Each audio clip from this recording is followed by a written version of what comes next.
ಪರಂ ಶಾಂತಿ ಬಾಪೂಜಿಯವರ YouTube ಚಾನಲ್ಗೆ ಸ್ವಾಗತ.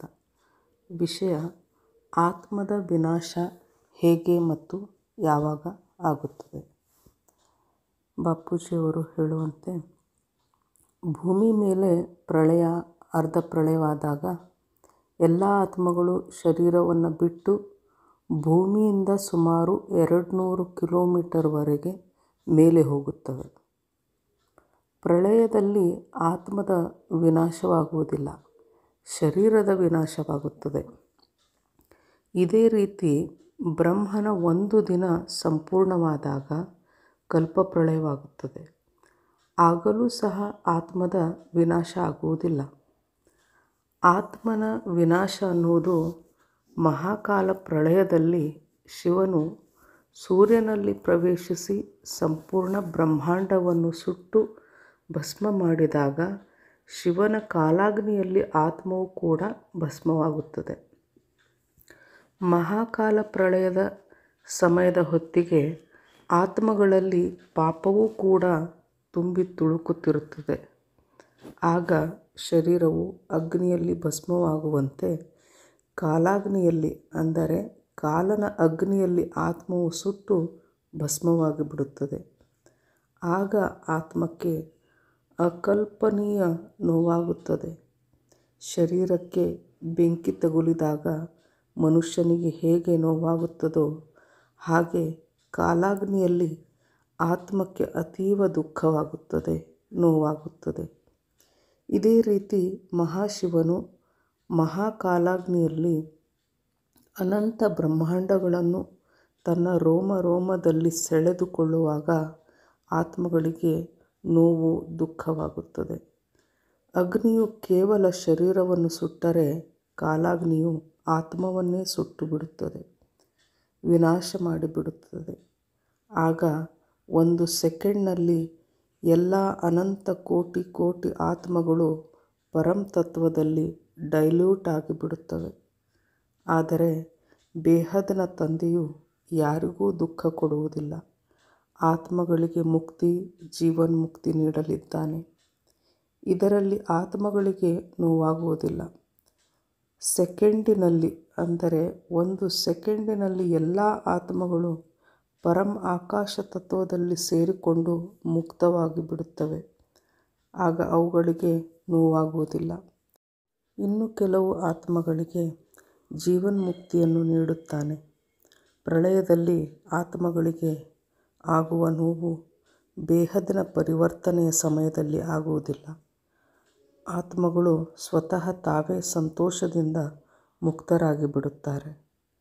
ಅರ್ಧ ಪ್ರಳಯವಾದಾಗ, ಅದರ ಜಲಪ್ರಳಯದಲ್ಲಿ ಭೂಮಿಯ ಮೇಲೆ ಒಳ್ಳೆಯ ಆತ್ಮರು ಉಳಿಯುತ್ತಾರೆ ಮತ್ತು ಕೆಟ್ಟ ಆತ್ಮರು ಪ್ರಾಣ ಬಿಡುತ್ತಾರೆ.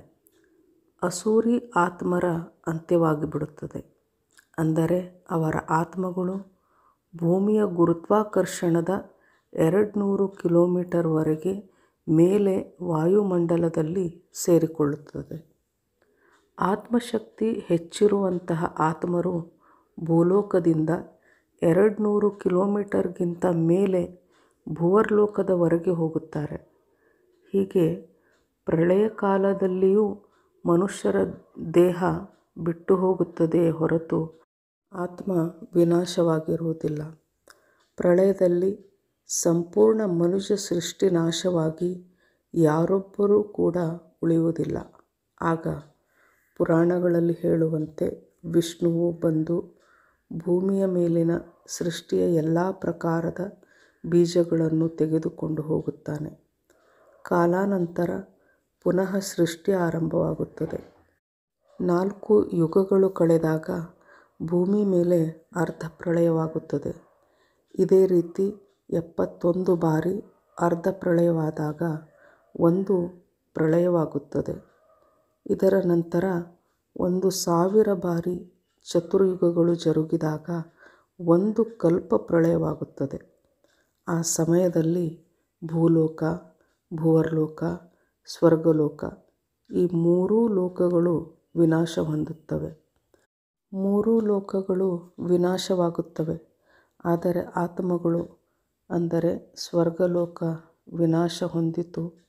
ಆದರೆ ಇಲ್ಲಿ ದೇವತೆಗಳ ಆತ್ಮ ಆ ಸಮಯದಲ್ಲೇ ವಿನಾಶ ಹೊಂದಿರೋದಿಲ್ಲ. ದೇವತೆಗಳ ಶರೀರ 3 ತತ್ವದಲ್ಲಿ ಇರುತ್ತದೆ. ಹೀಗಾಗಿ 3 ತತ್ವದ ಶರೀರ ಉಳಿದುಕೊಂಡಿರುತ್ತದೆ. ಕಲ್ಪಪ್ರಳಯದಲ್ಲಿ ವಿಷ್ಣುವು 12 ಸೂರ್ಯರ ಅಗ್ನಿಯಲ್ಲಿ ಪ್ರವೇಶ ಮಾಡಿ ಎಲ್ಲವನ್ನು ಭಸ್ಮ ಮಾಡಿಬಿಡುತ್ತಾನೆ. ಆಗಲೂ ಸಹ 3 ತತ್ವದ ದೇವತೆಗಳಲ್ಲಿರುವಂತಹ ಅಗ್ನಿ, ವಾಯು ಮತ್ತು ಆಕಾಶ ತತ್ವವು ನಾಶವಾಗುವುದಿಲ್ಲ. ಹೀಗಾಗಿ ಅವರ ಆತ್ಮದ ವಿನಾಶವಾಗುವುದಿಲ್ಲ. ಕೇವಲ ದೇವತೆಗಳಷ್ಟೇ ಅಲ್ಲ, ಮನುಷ್ಯರ ಆತ್ಮ ಮತ್ತು ಭುವರ್ಲೋಕದವರ ಆತ್ಮಗಳೂ ಸಹ ಭಸ್ಮವಾಗುವುದಿಲ್ಲ, ವಿನಾಶವಾಗುವುದಿಲ್ಲ. ಬ್ರಹ್ಮನಿಗೆ 100 ವರ್ಷವಾದಾಗ ಮಹಾಕಲ್ಪ ಪ್ರಳಯದಲ್ಲಿ ಕಾಲಾಗ್ನಿಯ ಸಮಯದಲ್ಲಿ ಎಲ್ಲ ಆತ್ಮರಲ್ಲಿ ಬಹಳ ನೆಗೆಟಿವಿಟಿ ತುಂಬಿಕೊಂಡಿರುತ್ತದೆ. ವಿಕರ್ಮಗಳು ಹೆಚ್ಚಾಗಿ ತುಂಬಿ ತುಳುಕುತ್ತಿರುತ್ತವೆ. ಆ ಸಮಯದಲ್ಲಿ ನೆಗೆಟಿವ್ ಆತ್ಮಗಳೆಲ್ಲ ಕಾಲಾಗ್ನಿಯಲ್ಲಿ ಸುಟ್ಟು ಭಸ್ಮವಾಗುತ್ತವೆ. ಆಗ ಅವುಗಳಿಗೆ ಅಪಾರ ವೇದನೆ ಆಗುತ್ತದೆ, ನೋವಾಗುತ್ತದೆ. ಮಹಾಕಾಲಾಗ್ನಿಯಲ್ಲಿ ಶಿವನು ಸಂಪೂರ್ಣ ಬ್ರಹ್ಮಾಂಡವನ್ನು ಭಸ್ಮ ಮಾಡಿದಾಗ ಎಲ್ಲ ಆತ್ಮರ ನೆಗೆಟಿವಿಟಿ ಭಸ್ಮವಾಗಿ ಎಲ್ಲವೂ ಶಿವನಲ್ಲಿ ಬಂದು ಸೇರಿಕೊಂಡು ಶಿವನು ಒಂದು ಬ್ಲ್ಯಾಕ್ ಹೋಲ್ ಆಗಿ ಪರಿವರ್ತನೆ ಆಗುತ್ತಾನೆ. ಈ ರೀತಿಯ ಅನೇಕ ಬ್ಲ್ಯಾಕ್ ಹೋಲ್ಗಳು ನಮ್ಮ ಗ್ಯಾಲಕ್ಸಿಯಲ್ಲಿ ಕಾಣುತ್ತಿವೆ. ಹೀಗೆ ಗ್ಯಾಲಕ್ಸಿಯ ಒಡೆಯ ಅಥವಾ ಮಾಲೀಕ ಮಹಾಶಿವನ ಪವರ್ ಕೂಡ ಕಡಿಮೆ ಆಗುತ್ತದೆ. ಆಗ ಮಹಾಶಿವನು ಕೂಡ ಅನಂತ ಕೋಟಿ ಬ್ರಹ್ಮಾಂಡಗಳನ್ನು ಮಹಾಕಾಲಾಗ್ನಿಯಲ್ಲಿ, ಕೇವಲ ಕಾಲಾಗ್ನಿಯಲ್ಲ ಮಹಾಕಾಲಾಗ್ನಿಯಲ್ಲಿ ಎಲ್ಲವನ್ನು ಸುಟ್ಟು ಭಸ್ಮ ಮಾಡುತ್ತಾನೆ.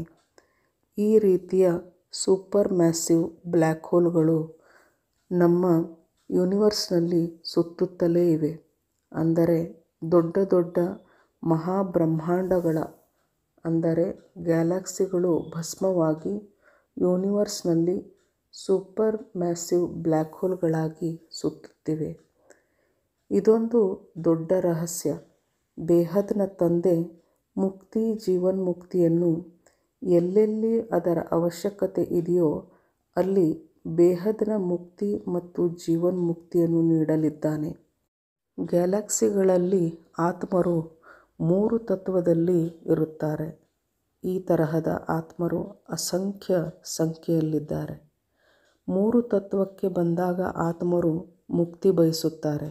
ಆದರೆ ಅವರಿಗೆ ಶಿವನಾಗಲಿ, ಮಹಾಶಿವನಾಗಲಿ ಅಥವಾ ಪರಮಹಾಶಿವನೇ ಆಗಿರಲಿ ಮುಕ್ತಿ ಕೊಡಲು ಸಾಧ್ಯವಿಲ್ಲ. ಮುಂದಿನ ದಿನಗಳಲ್ಲಿ ಎಲ್ಲರಿಗೂ ಬೇಹದ್ನ ತಂದೆ ಬೇಹದ್ನ ಪರಿವರ್ತನೆಯಲ್ಲಿ ಎಲ್ಲ ಆತ್ಮರಿಗೆ ಮುಕ್ತಿ ಮತ್ತು ಜೀವನ್ಮುಕ್ತಿಯನ್ನು ನೀಡಲಿದ್ದಾನೆ. ಇಡೀ ಸೃಷ್ಟಿಯಲ್ಲಿ ಪರಂ ಆಕಾಶವನ್ನು ಹರಡಿದಾಗ ಸೃಷ್ಟಿಯಲ್ಲಿ ಎಲ್ಲ ಬ್ರಹ್ಮಾಂಡಗಳಲ್ಲಿರುವ ಆತ್ಮಗಳಿಗೆ ಕ್ಷಣದಲ್ಲಿ ಮುಕ್ತಿ ಸಿಗಲಿದೆ. ಗ್ಯಾಲಕ್ಸಿ, ಯೂನಿವರ್ಸ್ನಲ್ಲಿ, ಇಡೀ ಮಲ್ಟಿವರ್ಸ್ನಲ್ಲಿ ಪರಂ ಆಕಾಶ ಆವರಿಸಿ 1 ಸೆಕೆಂಡ್ನಲ್ಲಿ ಎಲ್ಲ ಆತ್ಮಗಳು ಪರಂ ಆಕಾಶದಲ್ಲಿ ಕರಗಿಬಿಡುತ್ತವೆ. ಇದನ್ನು ಮುಕ್ತಿ ಎನ್ನುತ್ತೇವೆ. ಇದರಿಂದ ಆತ್ಮಗಳಿಗೆ ಪ್ರಳಯ, ಮಹಾಕಾಲ ಪ್ರಳಯದಲ್ಲಾಗುವಂತೆ ವೇದನೆ ಆಗುವುದಿಲ್ಲ. ಇದುವೇ ಬೇಹದ್ನ ಮುಕ್ತಿ. ಪರಂ ಶಾಂತಿ. ಬೇಹದ್ ಕಿ ಪರಂ ಶಾಂತಿ. परम शांति सोचो, बोलो परम शांति. Join us daily for live meditation, 10 p.m. to 11 p.m. on YouTube Live. Subscribe now. Website www.paramshanti.org. Email us anand@paramshanti.org. Like, share, subscribe. Join today. बेहद की